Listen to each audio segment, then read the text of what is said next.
नमस्कार। आज हम एक बहुत ही गहरे सवाल पर बात करने वाले हैं, सीधा रास्ता। आखिर क्यों कहते हैं कि ज्ञान ही मुक्ति की असली कुंजी है? और ये सवाल वाकई बहुत बड़ा है ना? मतलब आध्यात्मिक दुनिया में तो कर्म है, भक्ति है, कर्तव्य है, इतने सारे रास्ते हैं। तो फिर सिर्फ ज्ञान को ही सबसे सीधा रास्ता क्यों माना जाता है? चलिए, आज इसी गुत्थी को सुलझाने की कोशिश करते हैं। तो रास्तों का ये सवाल, इसकी तह तक जाना तो बनता है।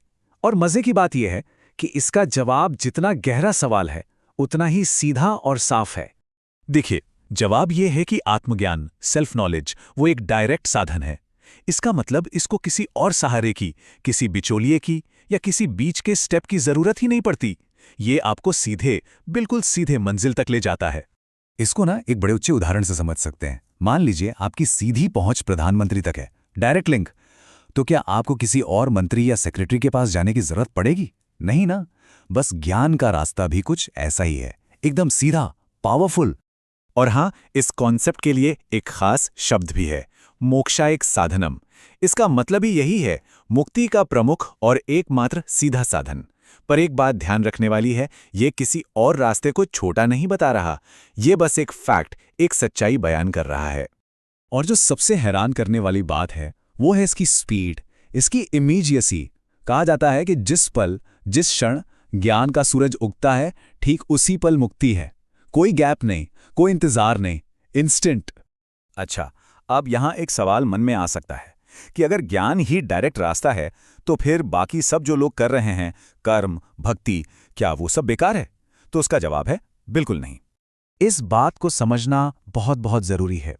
दूसरी साधनाएं टाइम वेस्ट नहीं हैं, वो तो उस मंजिल तक पहुंचने की तैयारी हैं, जरूरी पड़ाव हैं।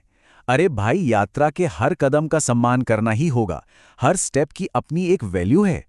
अगर इस पूरी आत्मखोज की यात्रा को देखें ना, तो इसके कुछ चरण होते हैं। शुरुआत होती है बहिरंग साधनों से, मतलब बाहरी साधनों से। फिर हम पहुंचते हैं अंतरंग साधनों पर, यानी भीतरी साधनों तक। और फिर आता है वो पेनल्टीमेट स्टेशन, वो आखिरी पड़ाव, ज्ञान। और यही वो स्टेशन है जहां से मुक्ति की मंजिल का सीधा रास्ता खुलता है। इसको समझने के लिए एक और बढ़िया मिसाल है। सोचिए, यूनिवर्सिटी में एडमिशन के लिए 10वीं पास करना जरूरी है। तो क्या इसका ये मतलब हुआ कि जो बच्चे पहली से 9वीं क्लास में पढ़ रहे हैं, वो अपना टाइम बर्बाद कर रहे हैं? नहीं ना। वो सब तो उस 10वीं तक पहुंचने की जरूरी तैयारी ही है। बस वही बात यहां भी लागू होती है। चलिए, अब एक ऐसा उदाहरण लेते हैं जो इस पूरी बात को ना एकदम क्रिस्टल क्लियर कर देगा। खाना पकाने का उदाहरण। जरा सोचिए, हमें खाना बनाना है। सबसे पहले हम सब्जियां लाए। क्या खाना पकना शुरू हो गया? नहीं। अच्छा, फिर उनको बर्तन में रखा, अभी शुरू हुआ? नहीं। फिर बर्तन को चूल्हे पर रखा, लकड़ियां डालीं, माचिस लाए, अब तक भी खाना पकना शुरू नहीं हुआ है। लेकिन जिस पल हमने माचिस जलाकर आग लगाई, बस उसी पल खाना पकने की असली प्रक्रिया शुरू हो। अब ठीक इसी लॉजिक को हम अपनी आध्यात्मिक यात्रा पर लगाकर देखते हैं, अपनी भीतर की अग्नि जलाने की प्रक्रिया पर। किसी ने कर्म योग शुरू किया, क्या मुक्ति मिली? नहीं। भक्ति पूजा शुरू की, मिली? नहीं। मन को एकाग्र किया, गुरु के पास गए, सुना, मनन किया, क्या अभी तक मुक्ति मिली? जवाब है नहीं। ये सब बिल्कुल उस खाना पकाने की तैयारी जैसा है। लेकिन फिर जब निदिध्यासन शुरू होता है, जहां ज्ञान पकता है, हाँ, अब बात बन रही है, अब मुक्ति आ रही है, यही वो आग है। तो सार क्या निकला? एकदम साफ है। जैसे खाना पकाने के लिए आग डायरेक्ट कॉज है, सीधा कारण है, ठीक उसी तरह मुक्ति के लिए ज्ञान ही सीधा कारण है। बाकी सब कुछ उस ज्ञान की आग को जलाने की तैयारी है, बहुत जरूरी तैयारी।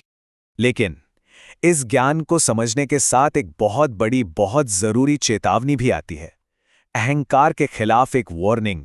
देखिए, सिर्फ ये जान लेना कि ज्ञान सीधा रास्ता है और फिर इस बात का इस्तेमाल खुद को दूसरों से श्रेष्ठ समझने के लिए करना, ये वेदांत के उसूलों के एकदम खिलाफ है। ये एक तरह का आध्यात्मिक घमंड है जो बहुत खतरनाक हो सकता है। जो मूल ग्रंथ हैं, वो हमें इस बारे में साफ साफ चेतावनी देते हैं। इस तरह का घमंड रखना वेदांत दर्शन की बहुत बड़ी बदनामी करने जैसा है। और इसी वजह से कई बार आम लोगों के बीच इसे लेकर गलत धारणाएं भी बन जाती हैं। तो इस पूरी बातचीत का सार क्या है? जो टेक अवे है वो बहुत सिंपल है, लेकिन साथ ही बहुत गहरा भी। इस एक लाइन में सब कुछ छिपा है। चूंकि रोग अज्ञान है, इसलिए केवल ज्ञान ही उस रोग को दूर करेगा। मतलब अगर बीमारी ही अज्ञानता है, इग्नोरेंस है, तो उसका इलाज तो सिर्फ और सिर्फ ज्ञान से ही होगा ना। कोई और दवा काम ही नहीं कर सकती। इस एक बात पर जरा गहराई से सोचिएगा। और यहीं पे हम एक आखिरी सवाल के साथ रुकते हैं कि अगर रोग अज्ञान है, तो फिर वो कौन सा खास ज्ञान है जो इसका इलाज है? वो कौन सी दवा है? इस पर विचार जरूर कीजिएगा।